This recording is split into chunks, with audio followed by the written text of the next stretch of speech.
গল্পকলিতে সবাইকে স্বাগতম। গল্পকলিতে আজ আপনারা শুনবেন হিমাদ্রি কিশোর দাশগুপ্ত রচিত একটি ছোট গল্প, কালো ঘুড়ি।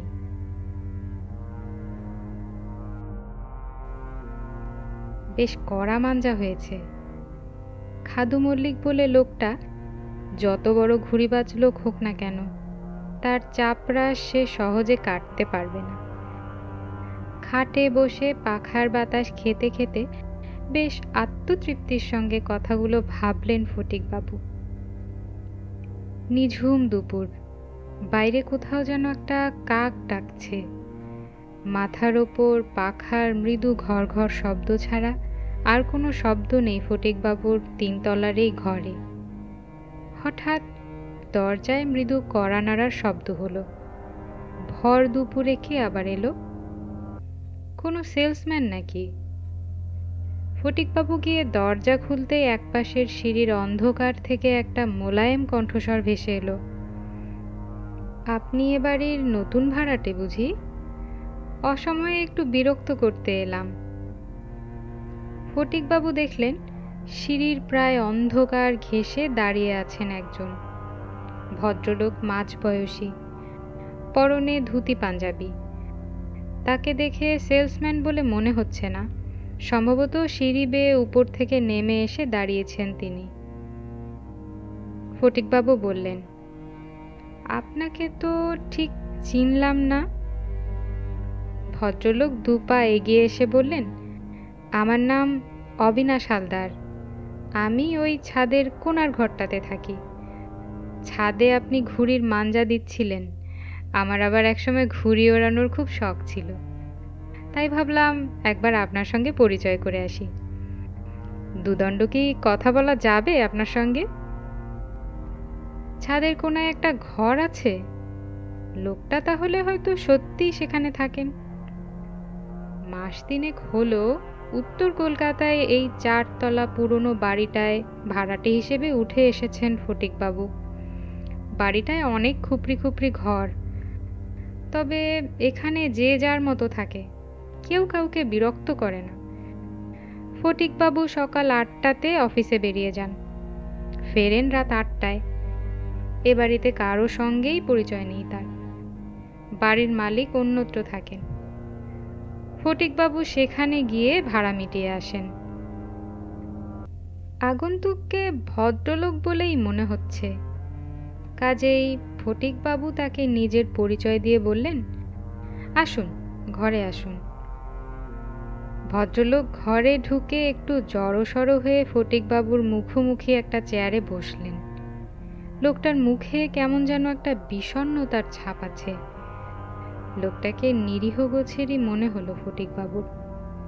ফটিকবাবু জানতে চাইলেন, আপনার কি করা হয়?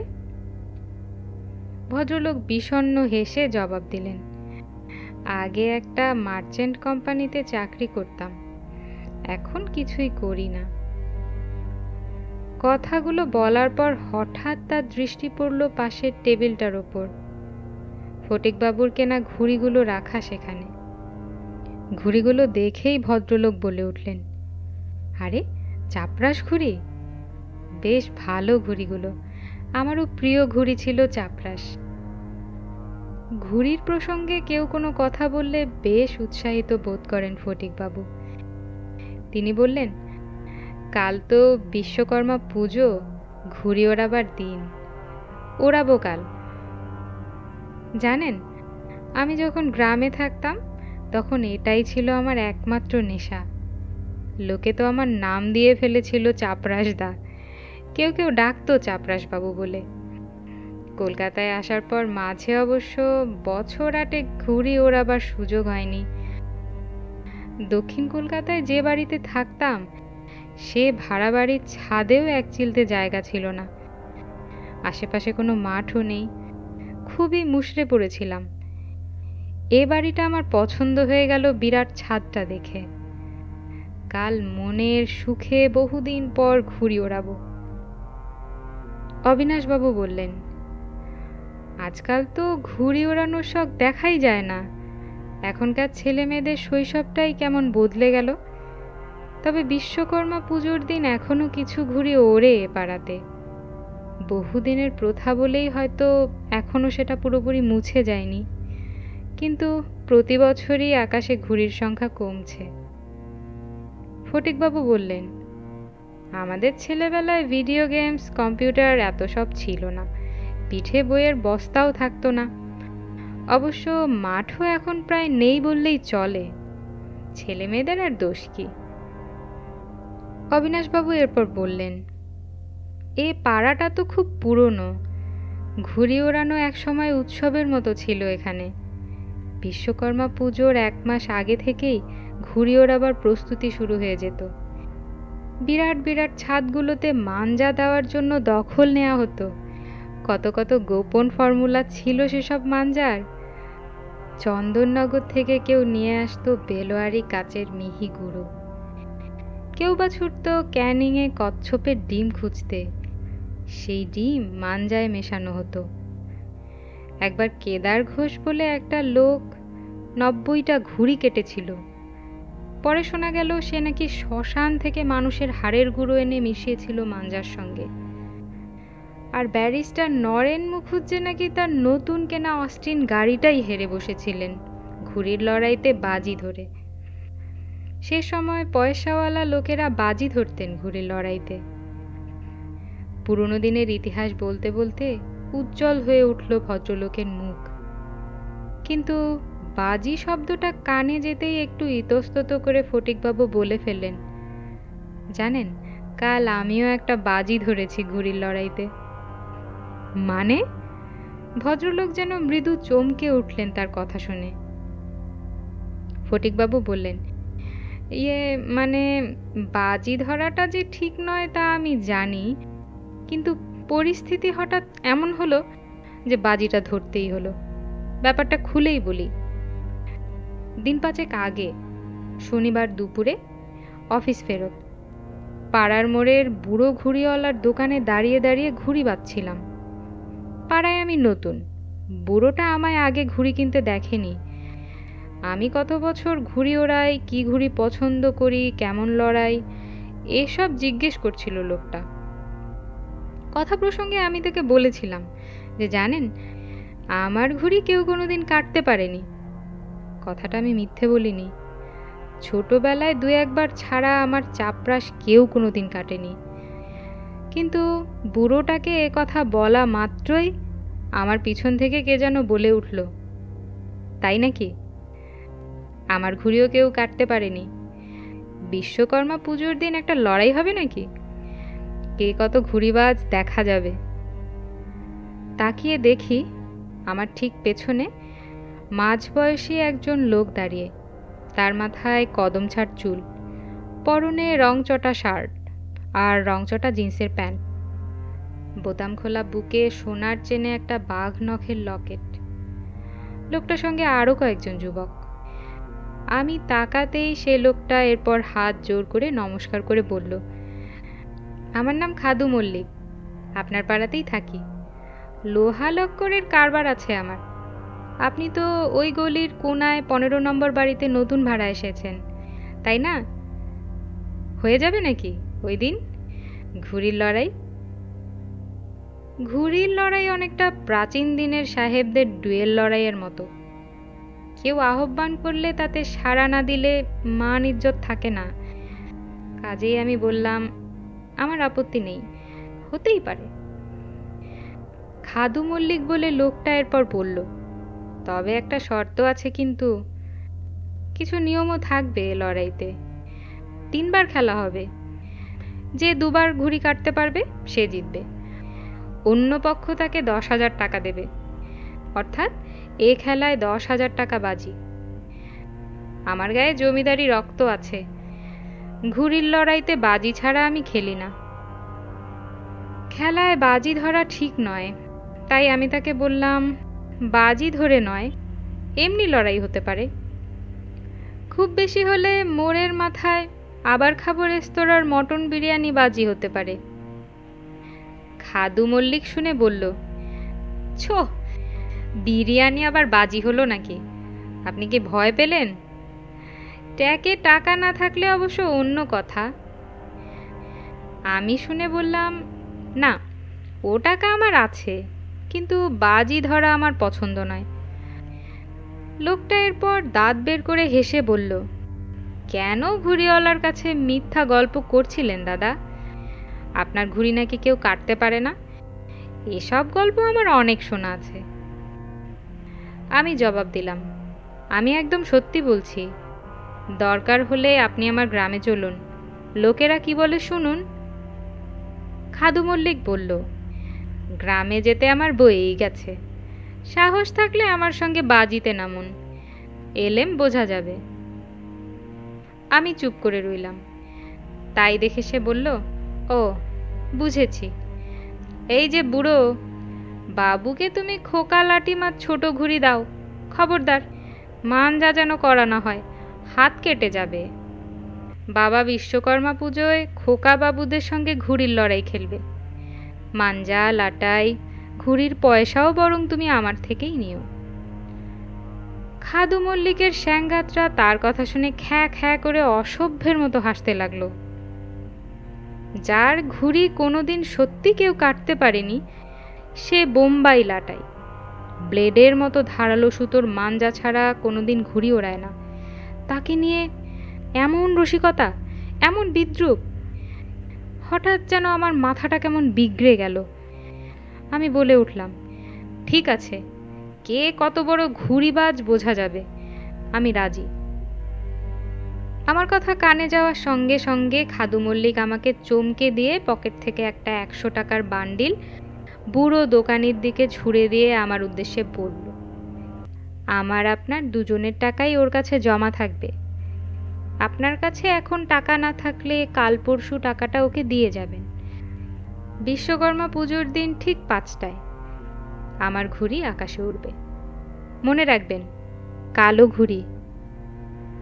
আর একটা কথা, কথার খেলাপ আমি করি না, আর অন্য কেউ করলেও আমি তা পছন্দ করি না।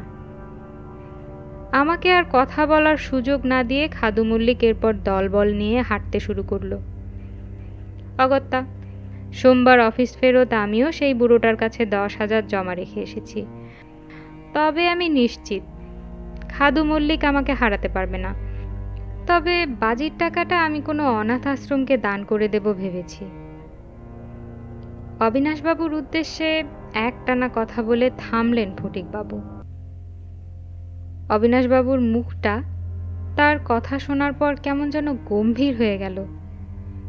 তিনি যেন একটু চিন্তিতভাবে বললেন, খাদু মল্লিক, আবার সেই কালো ঘুড়ি? ফটিকবাবু বললেন, আপনি খাদু মল্লিককে চেনেন নাকি? অবিনাশবাবু চেয়ার থেকে উঠে দাঁড়িয়ে বললেন, হ্যাঁ চিনি। বাজি ধরা ব্যাপারটা ভালো নয়, তবে ধরেই যখন ফেলেছেন তখন আর কি করবেন। তবে খাদু মল্লিক কিন্তু পাক্কা ঘুড়িবাজ লোক, সেও অনেকদিন বাজি হারেনি। আপনার জন্য শুভকামনা রইল। ভদ্রলোক এরপর বললেন, ঠিক আছে, আমি এখন আসি, পরিচয়টা সেরে গেলাম। আর একটা কথা, এবাড়ির ছাদের কার্নিশটা বেশ নিচু, একটু সাবধানে ঘুড়ি ওড়াবেন। কথা শেষ করে আর দাঁড়ালেন না ভদ্রলোক। ফটিকবাবুকে একটা নমস্কার করে বাইরের সিঁড়ির অন্ধকারে মিলিয়ে গেলেন। ফটিকবাবুর মনে হলো লোকটা বেশ অদ্ভুত লোক, কেমন হুট করে এলেন আবার তেমনই হুট করে চলে গেলেন। বিকেলবেলা রোদ একটু কমলে ফটিকবাবু একবার ছাদে উঠলেন মাঞ্জা দেওয়া সুতো গোটানোর জন্য। তখনই ছাদের কোণে সেই ঘরটার দিকে নজর গেল তার। দুপুরের লোকটা বলে গেল সে তো ওই ঘরটাতেই থাকে। ঘরটা অবশ্য এখন তালা বন্ধ, হয়তো ভদ্রলোক এখন বেরিয়েছে বাইরে, মনে মনে ভাবলেন ফটিকবাবু। আজ বিশ্বকর্মা পুজো। ফটিকবাবুর ঘুম ভাঙল পুজো প্যান্ডেলের মাইকের শব্দে। সকাল সকাল স্নান সেরে বাড়ি থেকে বেরিয়ে টানা রিক্সা চেপে তিনি ঠনঠনিয়া কালীবাড়িতে পুজো দিতে গেলেন। পুজো দিয়ে বেলা 10টা নাগাদ যখন তিনি বাড়ি ফিরলেন, তখন আকাশের দিকে তাকিয়েই মনটা নেচে উঠল তার। আকাশে ঘুড়ি উঠতে শুরু করেছে। কত রকমের ঘুড়ি, চাপরাশ, চাঁদিয়াল, পেটকাঠি, বগা, লোডশেডিং। নিজের ঘরে ঢুকে জানালা দিয়ে আকাশ ছেয়ে যাওয়া নানা রঙের ঘুড়ির খেলা দেখতে লাগলেন ফটিকবাবু। মাঝে মাঝেই আশেপাশের বাড়ির ছাদ বা নিচের রাস্তার গলি থেকে উল্লাসধ্বনি উঠছে, ভোকাট্টা ভোকাট্টা।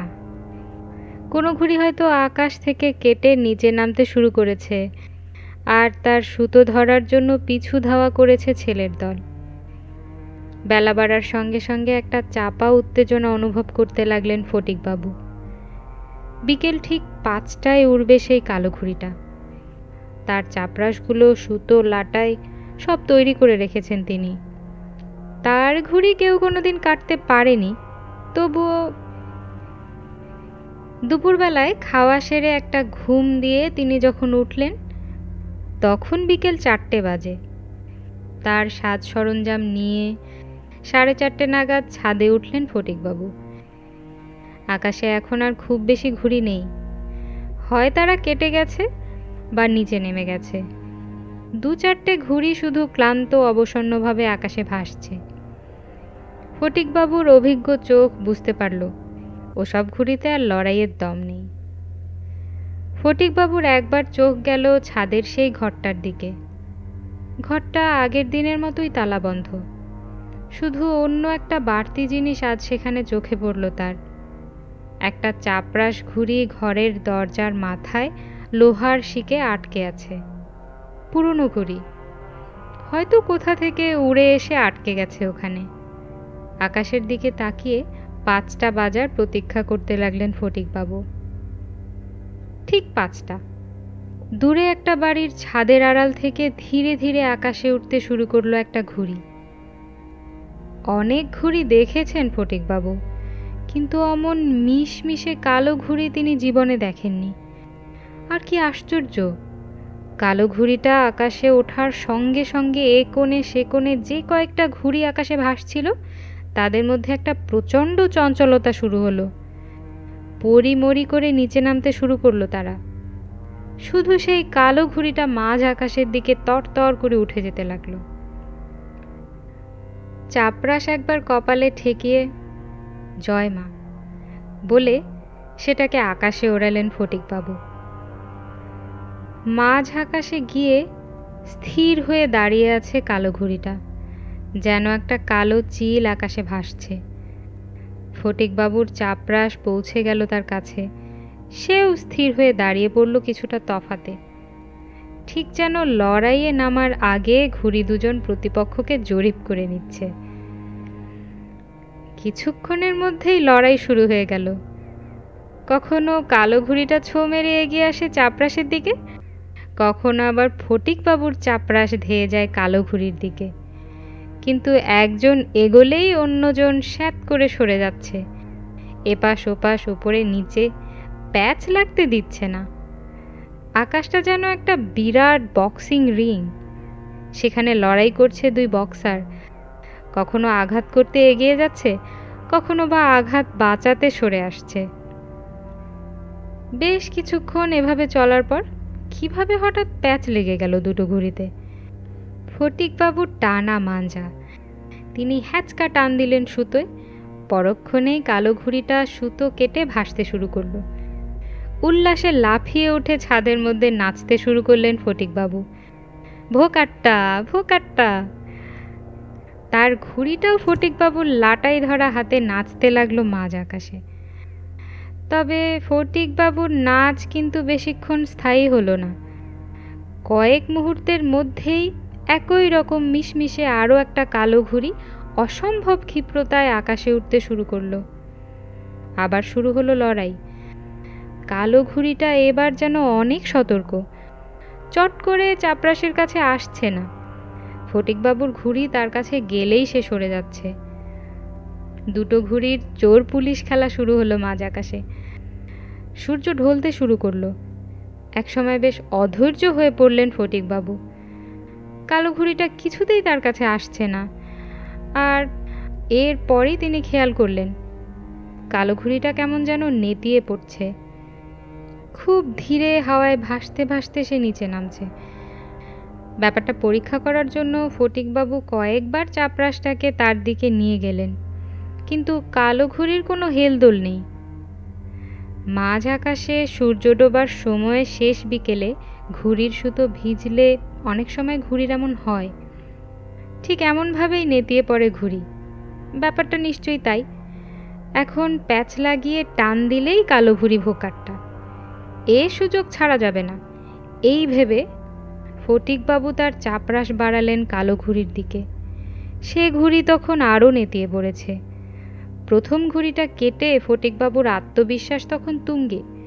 তিনি প্যাচ লাগালেন ঘুড়িতে, কিন্তু তার পর মুহূর্তেই একটা অদ্ভুত ঘটনা ঘটল। মৃতপ্রায় অবসন্ন কালো ঘুড়িটা হঠাৎই গোত্তা খেয়ে রকেটের বেগে আকাশে উঠে গেল। আর ফটিকবাবু অনুভব করলেন তার লাটাইয়ের সুতোর টান আর নেই। সুতো ছেড়ে ভাসতে শুরু করেছে তার চাপরাশ। সুতোয় নয়, হাওয়ায় ভাসছে চাপরাশ। ব্যাপারটা একটা ফাঁদ ছিল। কাটা পড়েছে ফটিকবাবুর ঘুড়ি। মাঝ আকাশে নাচছে খাদু মল্লিকের কালো ঘুড়ি। কিছুক্ষণ হতভম্বভাবে দাঁড়িয়ে রইলেন ফটিকবাবু। তারপর অবশিষ্ট সুতো নামিয়ে নতুন একটা চাপরাশ যখন তাতে লাগাতে যাচ্ছেন, ঠিক তখনই পেছন থেকে ভেসে এলো একটা গলা। আপনি ভালো ঘুড়ি ওড়ান ঠিকই, কিন্তু ধূর্ততায় খাদু মল্লিকের সঙ্গে পারবেন না। কিভাবে আপনাকে ঠকালো দেখলেন? গলা শুনে মৃদু চমকে উঠে ফটিকবাবু দেখলেন তার কিছুটা তফাতে দাঁড়িয়ে আছেন গতকাল দুপুরে সেই ভদ্রলোক অবিনাশবাবু। তিনি এরপর বললেন, প্রথম থেকেই লড়াইটা দেখছি আমি। প্রথমবার আপনি কালো ঘুড়িটা কাটতে পেরেছিলেন খাদু মল্লিক অসতর্ক ছিল বলে। বারবার ও জিনিস কিন্তু খাটবে না। এ লড়াইটা যেভাবেই হোক জিতবে সে। দিন, লাটাইটা এবার আমাকে দিন।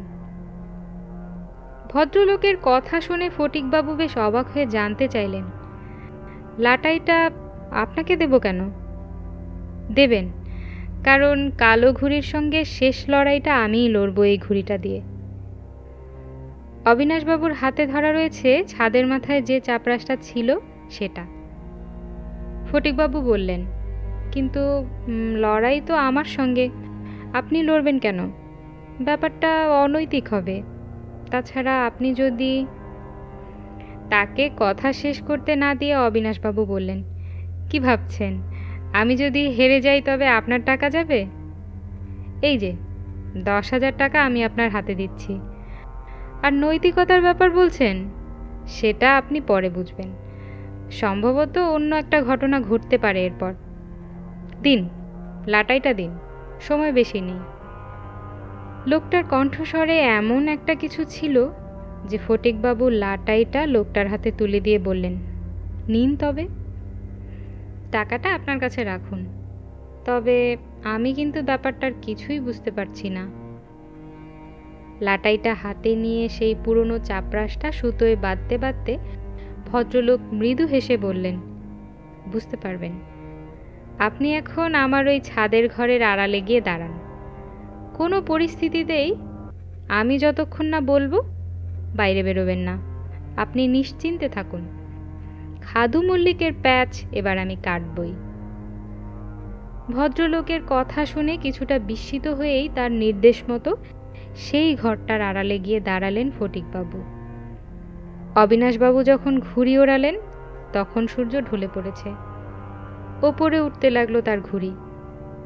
যেভাবে তিনি লাটাই ধরে সুতো ছাড়তে লাগলেন তা দেখেই ফটিকবাবু বুঝে গেলেন এ লোকটাও পাকা ঘুড়িবাজ। কালো ঘুড়ির কাছে পৌঁছে গেল অবিনাশবাবুর চাপরাশ। স্থির হয়ে দাঁড়িয়ে আছে কালো ঘুড়ি। অবিনাশবাবুর ঘুড়িটাও স্থির হলো। এরপর বেশ কয়েকবার ঘুড়ি দুটো নিজেদের নিরাপদ এলাকাতেই গোত্তা খেলো ঠিকই, কিন্তু আবার নিজের জায়গাতে স্থির হয়ে দাঁড়িয়ে পড়ল। মিনিটের পর মিনিট কেটে যাচ্ছে, কিন্তু দুটো ঘুড়ি একদম স্থির। কেউ যেন আকাশের গায়ে আঠা দিয়ে আটকে রেখেছে ঘুড়ি দুটোকে। খট্টার আড়াল থেকে ফটিকবাবু বুঝে উঠতে পারলেন না কি করতে চলেছে দুই ঘুড়িবাজ। অবিনাশবাবু তার দিকে পেছন ফিরে ছাদের আলসের ধারে লাটাই ধরে পাথরের মূর্তির মতো দাঁড়িয়ে আছেন। এদিকে অন্ধকার নামতে চলেছে। একসময় বেশ অধৈর্য হয়ে ফটিকবাবু ঘরটার আড়াল থেকে বাইরে বেরোতে যাচ্ছিলেন। ঠিক সেই সময় হঠাৎ একটা অদ্ভুত ব্যাপার চোখে পড়ল তার। ছাদের কোণায় কার্নিশ বেয়ে বিড়ালের মতো নিঃশব্দে ছাদে উঠে এলো একজন লোক। তাকে দেখেই চমকে উঠলেন ফটিকবাবু। আরে, এ যে খাদু মল্লিক! তাহলে আকাশে কালো ঘুড়িটা ওড়াচ্ছে কে? ছাদের চারদিকে একবার তাকিয়ে নিয়ে খাদু মল্লিক দুহাত সামনে বাড়িয়ে এরপর পা টিপে টিপে এগোতে লাগলেন ছাদের কিনারে দাঁড়িয়ে থাকা অবিনাশবাবুর দিকে। অবিনাশবাবু পাথরের মূর্তির মতো আকাশের দিকে তাকিয়ে আছেন।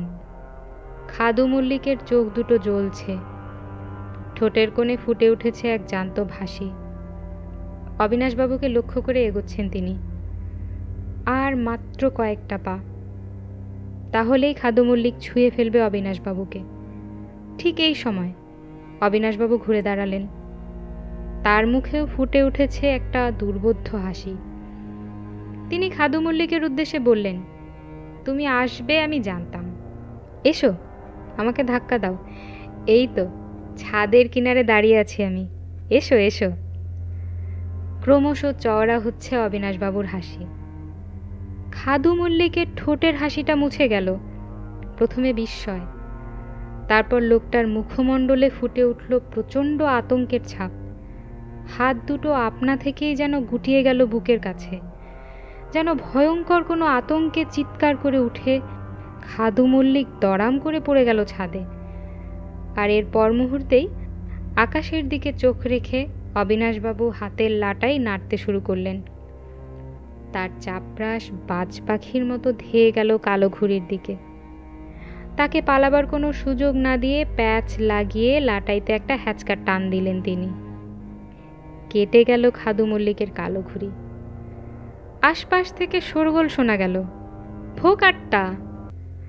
অর্থাৎ আড়াল থেকে এ লড়াই অনেকেই এতক্ষণ দেখছিল। ধীরে সুস্থে তার চাপরাশটাকে নিচে নামালেন অবিনাশবাবু। ঠিক এই সময় ঝুপ করে সন্ধ্যা নামল। ছাদের ওপর চিত হয়ে পড়ে আছে খাদু মল্লিক। তার চোখ বন্ধ, মুখ দিয়ে একটা গো গো শব্দ বেরোচ্ছে, ঠোঁটের কোল বেয়ে চুইয়ে পড়ছে গ্যাজলা। প্রচণ্ড আতঙ্কে বাহ্যিক জ্ঞান লোপ পেয়েছে খাদু মল্লিকের। মাটিতে পড়ে থাকা খাদু মল্লিকের সামনে দাঁড়িয়ে ফটিকবাবু আর অবিনাশবাবু। অবিনাশবাবুর মুখে স্পষ্ট হাসির রেখা। তিনি তাকিয়ে আছেন মাটিতে পড়ে থাকা খাদু মল্লিকের দিকে। হতবাক ফটিকবাবু অবিনাশবাবুর উদ্দেশ্যে বললেন, ব্যাপারটা কি? আমি তো কিছুই বুঝতে পারছি না। অবিনাশবাবু বললেন, ও ছাদে উঠেছিল আপনাকে ধাক্কা দিয়ে ফেলে দিয়ে বাজিটা জেতার জন্য। ও এ তল্লাটের নাম করা গুন্ডা। শেষ ঘুড়িটা ওর কোনো স্যাঙ্গাতের হাতে দিয়ে এখানে এসেছিল। তারপর আমাকে দেখে, আপনাকে দেখে ওর এ অবস্থা হলো কেন? অবিনাশবাবু কয়েক মুহূর্ত চুপ করে থেকে ঘুড়ির লাটাই ফটিকবাবুর হাতে ধরিয়ে দিয়ে বললেন, 5 বছর আগে এই বিশ্বকর্মা পুজোর বিকেলে এই ঘুড়িটা দিয়েই ওর সঙ্গে শেষ লড়াই হওয়ার কথা ছিল আমার। ওর বাজির ফাঁদে পড়ে গেছিলাম আমিও। 20,000 টাকা বাজি। একই রকম বিকাল, একই ঘটনা। প্রথমে আমি ওর ঘুড়ি কাটলাম, তারপর ও আমার। ছাদের কিনারে দাঁড়িয়ে আমি যখন এই দ্বিতীয় ঘুড়িতে সুতো বাঁধতে যাচ্ছি, তখন পিছন থেকে ছাদে উঠে এসেছিল খাদু মল্লিক। আমি ওর উপস্থিতি টের পাইনি। আর তারপর থেমে গেলেন অবিনাশবাবু। তারপর কি কি তারপর? ব্যগ্রভাবে জানতে চাইলেন ফটিকবাবু। ফটিকবাবুর চোখের দিকে তাকিয়ে শান্ত স্বরে অবিনাশবাবু বললেন, তারপর আবার কি? এই গুন্ডা খাদু মল্লিক আমাকে পেছন থেকে ধাক্কা মেরে 4 তলার ছাদ থেকে নিচে ফেলে দিল। ঘুড়ি ওড়াতে গিয়ে ছাদের কার্নিশ থেকে পা পিছলে দুর্ঘটনায় কারো মৃত্যু অস্বাভাবিক নয়। এই ছাদ থেকে একটা ঘুড়ি উড়ল, তার কোনো স্যাঙাত কালো ঘুড়ি দিয়ে সেটা কাটল। সবাই দেখল বাজি জিতেছে খাদু মল্লিক। তার কথা শেষ হওয়ার সঙ্গে সঙ্গে ফটিকবাবু নিজের মনেই একবার বললেন, 4 তলার ছাদ থেকে নিচে ফেলে দিয়েছিল। আর এরপরই ফটিকবাবুর কাছে স্পষ্ট হয়ে গেল কেন খুনে গুন্ডা খাদু মল্লিকের মতো লোকও ভয়ে অজ্ঞান হয়ে গেল। ব্যাপারটা বুঝে উঠতেই একটা হিমেল স্রোত যেন ফটিকবাবুর পিঠ বেয়ে নামতে শুরু করলো। তার সামনে কে দাঁড়িয়ে আছে? ফটিকবাবুর হাত থেকে ঘুড়ি লাটাই খসে পড়ল। স্থাণুর মতো দাঁড়িয়ে রইলেন তিনি। অন্ধকার গাঢ় হচ্ছে। এবার যেন কেমন একটা অস্পষ্ট মনে হচ্ছে অবিনাশবাবুর অবয়বটা। ফটিকবাবুর উদ্দেশ্যে তিনি বললেন, ঘুড়িটা আপনি ভালো ওড়ান ঠিকই, কিন্তু খোলা ছাদে একটু সাবধানে ওড়াবেন। এই বলে ধীরে ধীরে অবিনাশবাবু অন্ধকারে মিলিয়ে গেলেন।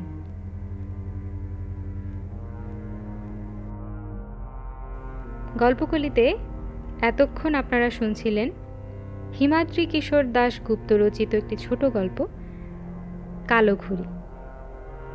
আমাদের সাথে থাকার জন্য অসংখ্য ধন্যবাদ। আমাদের গল্পগুলো যদি আপনাদের ভালো লাগে, please like, subscribe and share. আপনাদের পছন্দের কোনো গল্প থাকলে কমেন্ট করে আমাদের জানাতে ভুলবেন না। আজ এ পর্যন্তই।